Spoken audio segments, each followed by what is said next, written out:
Hello, I'm Stuart Thompson, Editorial Director of decodeTV, and I'm here today with Jacques Le Mancq, who's President and CEO at Broadpeak. Broadpeak, which is now one of the leading technology companies in the streaming video space, will be very familiar to many of you, and it's celebrating its 15th birthday.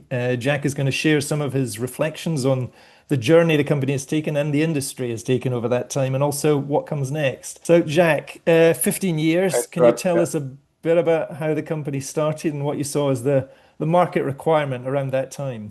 Yeah, sure. So, we started in 2010 in August. We were a team working at Technicolor before, our CTO was there, our VP sales, Fabrice Bélanger was part of this group also. And we had this idea to develop, video streaming technology. And at the time, actually, video streaming was usually the size of a stamp, so it was a very tiny video. I don't know if you remember. Everybody was wondering what the YouTube business model was going to be, because it was not monetized that much at the time. If you reflect, today it's like $50 billion a year, so it was really the beginning. Even at the time, Netflix, they were just trying to become international. They were going into Canada at the time, so they were available only in the US and Canada. The iPhone was just out, the iPad was coming out, so it was just the beginning. And our idea was really, to develop the tools and the technology so that streaming could grow and expand, So that was really our target, at the time. It still is, by the way, 15 years Yeah. later. So that's still what we're trying to achieve, So it's been an interesting journey. Yeah. Great, yeah, for sure. I mean, there obviously have been a huge number of changes since then. I mean, how has the company's focus evolved? Do you think as the streaming market has changed or evolved Yeah. itself? Yeah, I would say, so it's evolved, of course, with the from a managed, I would say, managed video to OTT. Everything is OTT right now, but at the beginning, a lot of people would access TV via satellite or via, DTH or via cable broadcast. A lot of IPTV also, with operators. So initially, our focus was there, and more actually, we've evolved to full streaming. Our first full streaming project was in 2010, right away, with Telecom Argentina at the time. So they were already providing some CDN services to some of the broadcast channels in Argentina. That's how we started. But the balance of the business, moved from initially managed video streaming, RTSP, VOD, and things like that, to more and more multi-screen and full OTT, starting from 2012, I would say. So that's really Yeah. the movement that we've seen. Yeah. Great. I mean, yeah, I mean, obviously the technology innovations that have driven Broadpeak's growth, you've sort of outlined some of the changes there in the way Mhm. streaming has been done. I mean, what Yeah. would you identify as the major sort of technology milestones in your journey over that 15 years and the way that, innovation has played into that? Yeah. So yeah, if you really look at our portfolio, and now we evolved it, to better serve the industry and the different turning points or milestones. I would say 2012, so 2012 was an interesting one. We worked with Bouygues Telecom on a follow me TV type of project. You would Yeah. start like streaming with a set-top box. You would hit pause. You would resume, to your Galaxy Tab at the time, and resume to your iPhone and keep on going. That like seamless transition from one stream to the other. One of the benefits of the streaming. So 2012 was very important for us. We also surfed the wave of cloud PVR, still a big part of our portfolio right now in 2015, and we launched a product. And in 2017, we had a large success with Orange. So that was also a milestone for us. Orange in France, large cloud PVR project. Yeah. And multicast AVR. Multicast AVR, we launched it in 2012. But I believe it was early when we launched it because, nobody was too concerned about live streaming. I believe we were a little bit early to market. And I would say the big peak of usage of a multicast AVR was like in 2021. This is where it took off actually with us streaming, not only streaming IPTV for our telecom operator customers, but also helping DAZN, stream in Italy and in Spain. So for us, it was like a big milestone where this technology would be used also for pure OTT traffic. Actually, that's one of the one of the tipping points that made us go IPO in 2022. So that was Yeah. the fact that our technology was really widely used for OTT. And if you look at the core of our business, CDN has always been, like a big chunk of our business. It evolved more and more into live sports. And finally, maybe the last stage of our evolution is like in 2022 with the launch of Broadpeak.io, our SaaS platform. Because originally we were working mostly with telecom and cable operators, and actually because they like the fact that they can buy a software, install it onto their infrastructure and run it. Yeah. But for streaming platforms or broadcast channels, they don't have an infrastructure, so they need to use a SaaS. And we launched our SaaS in 2022. Our first application was advertising, and I believe that's the other transformation, with Broadpeak, the fact that we can really help this industry with advertising, and not only I would say not only broadcast advertising per se, but also digital advertising for people who stream video. So Yeah. that's I think that's a big shift also that we're seeing in this industry. Yeah, Yeah, great. I mean, you talked a bit about live there and how, yeah, live has played into some of yeah, this. There obviously is currently a big industry-wide push around live streaming and how to yeah. figure out making services profitable. What do you see as the big challenges that the streaming industry faces now? And how do you think Broadpeak will address those or help Yeah. them address those? So if you're talking about challenges, let's say if the scaling issue is solved, and I'm not sure it's solved yet, because Right. we still use our technology to help a lot of our customers, scale streaming at peak. So it's still an issue. But let's say if you take care of that, and there are like lots of technology for this, or like unicast technology or even multicast with nano CDN.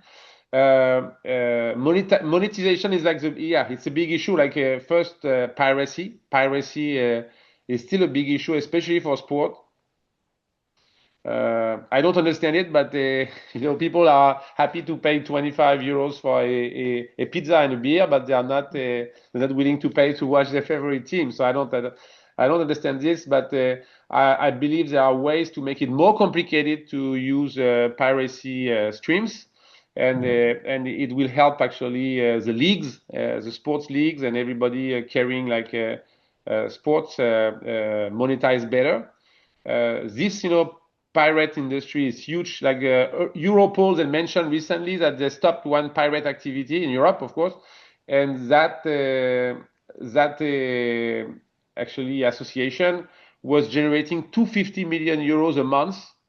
They had like over 20 million, like subscribers. Yeah. So it's It's it's incredible. terrible. So Yeah. so if you can stop this, already you're going to send a lot of dollars or euros back to the content owners and the platforms that pay for these rights. So we believe there is a lot to be done here, and also advertising. Of course, advertising. There is a huge opportunity here to monetize content. And for live sports, but also for on-demand content. And we believe here there is an opportunity for us to help like broadcasters grow the advertising revenue. If you look at the history of broadcasters' revenue in terms of advertising, a lot of the money went to digital platforms. Because if you are like a small and medium business, it's hard. I mean, you cannot pay to advertise on ITV or to Yeah. advertise on TF1, because it's going to be too expensive. And if you are just trying to buy clicks to buy, some items from your e-store, Yeah. you're not going to advertise on TV. So you're going to pay Google to do that, or you're going to advertise on YouTube, or on Netflix maybe. And we believe there is a huge opportunity now because that device where we're watching TV is now is connected. The TV is connected, and YouTube has proven that you can sell clicks on TV. From your remote, where you can like pass to the next ad, or you can interact with the ad and get an SMS, or even maybe put an item in your cart. So for us, we believe it's a really big opportunity for any like small retailers to buy ads from the broadcasters. And in the meantime, by redirecting this revenue to broadcasters and local content producer, I believe it's also a good way to sustain local production. So in the end, it's I would say it's an opportunity to balance content, so that you're not. I mean, Netflix content is great, and again, watching YouTube is fun, and there's a lot. But I hope we don't have only this, only these two choices. I Yeah. hope we still have access to local content and the expressing like the culture and the diversity of the world. So I believe if we can help our broadcasters, streaming platform generate more digital ads, to small and medium business, then it's another money generating activity for them, and that will promote more content. So in the Yeah, end, yeah. for sure. I mean, as YouTube goes after TV advertising budget, Yeah. the Yeah. broadcasters, it's time they went after some of that digital advertising money Exactly, that and it's is good in there. because now it's happening, on TV. It's happening Yeah. on the main screen. So before, it was different, but now it's on the main screen. So I believe it's good for, yeah, it's good for everyone. And yeah, let's say if I had a retail store in Brittany, for umbrellas, I'd love to be able to have a click on TV when they are like showing the weather forecast, and there's a bit of rain. It Yeah. would be great if you could say, click here to buy your umbrella today, to secure your umbrella today, and that would generate revenues for these broadcasters. So Yeah. Yeah, absolutely. Fantastic. to sum up, I would say, let's fight against piracy, and let's generate more advertising euros, I would say, or dollars. Yeah. Yep. Very good. Great points. Let's cycle back to Broadpeak itself for a minute. I Yeah. mean, over 15 years, you've grown from a very small startup, basically, I mean, to a company with Yeah. 300 employees, I think, and Yeah. in multiple locations. How would you characterize the culture of the company and its values, and what are the key ingredients of that then feed into the sort of innovation that Yeah. you've managed to generate? Yes, we moved from 6 to 300. It's amazing, the journey. Like it's quite an achievement. We're very proud about it. And if you look into our values and the character of the people, I mean, first of all, we have great people. You met some of them, Stuart, and great people in the team. Very committed to the company and its culture. If you look at our values, of course, we're all about performance, innovation, transparency. So that these are like common values, I would say. Maybe my favorite value would be like we are easy to work with. We try to be easy to work with, and so it means, of course, outside the company, we try to be easy to work with, and it's very important, as we take our customers, across the years through different technology changes, and we work with them, to adapt also to their needs. So that's we're also there when they need us. We go the extra mile for them. It also works internally. When Yeah. between colleagues, you know how it is. As the company grows, you may have you have to prioritize things that you're doing, and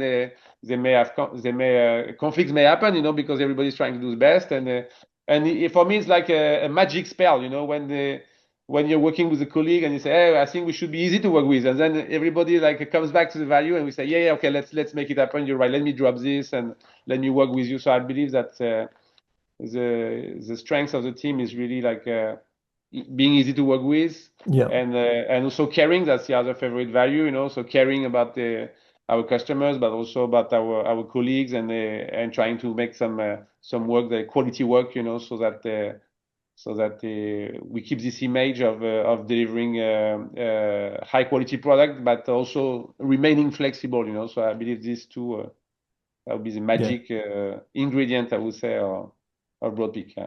Absolutely. Whenever I speak to someone at Broadpeak for an article or on a trade show stand, it all that always comes across. I think always the you know Well, that's good. That's a good sign. Yeah, yeah, so finally, Jacques, I think we've talked about some of this already, but if you wanted to summarize or look at the picture as it's emerging, I mean, looking ahead, what do you see as the top few issues that face the streaming industry, and what are the key trends you think we should look out for the next period Mhm. of the industry's story? Yeah.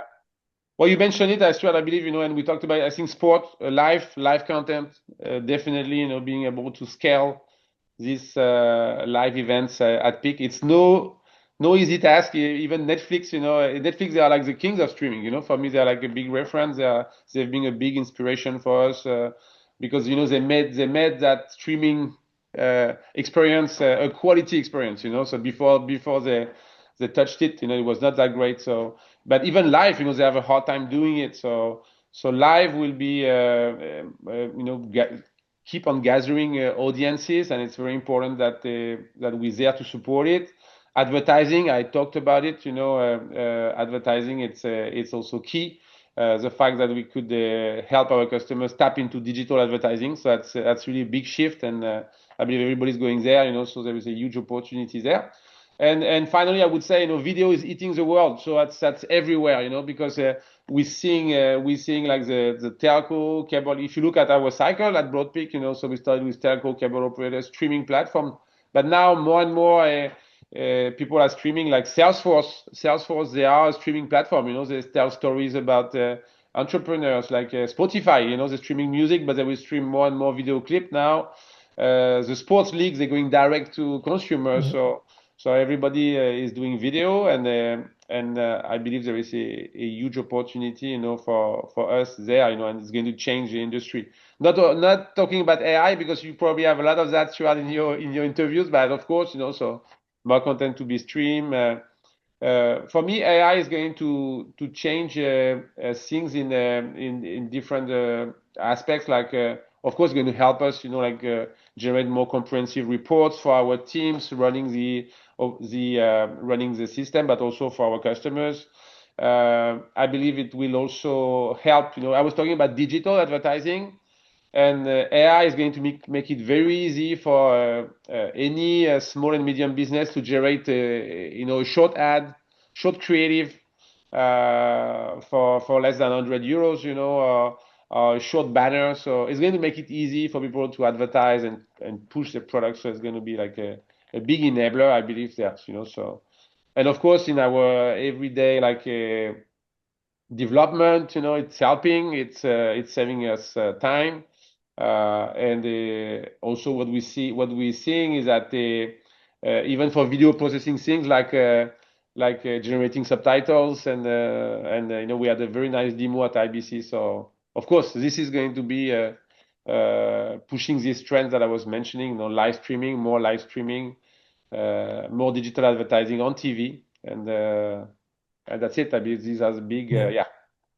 big Yeah, and many more. directions that we are pursuing. So yeah. Great, and many more people getting in on the video act and pushing video out Oh yeah, in all yeah, yeah, sorts of yeah. ways. Video is Yeah, everywhere, so in the yeah, end. yeah, So that's keep on growing. We'll have also to be very cautious about the energy that is consumed. yeah, So of course, since the beginning with multicast ABR, we try to simplify. We can stream like to millions of devices with only two servers. So that's already there. But also in our unicast servers, we have like worked very much on the density and the performance. Today we can generate like 1 terabit from one single server, so it's like 4 times, 10 times what our competition does. And in the end, if the servers that you don't deploy to stream, they're not going to consume any energy. So that's we're working hard also on that. We have taken a big commitment for 2030, to reduce our emission by 31%. right. So of course, it's Wow. all of that, making Yeah, this yeah, business like viable, but also without destroying the planet. So that's right. really important, the important thing to mention. So yeah. Absolutely, absolutely, fantastic. Okay, well, congratulations. Thank you, Happy Stuart. birthday, Yeah, happy birthday, and many happy returns for the future. yeah. Thank Thanks you very very much, much. Stuart. Yeah, yeah. Thank you. Bye.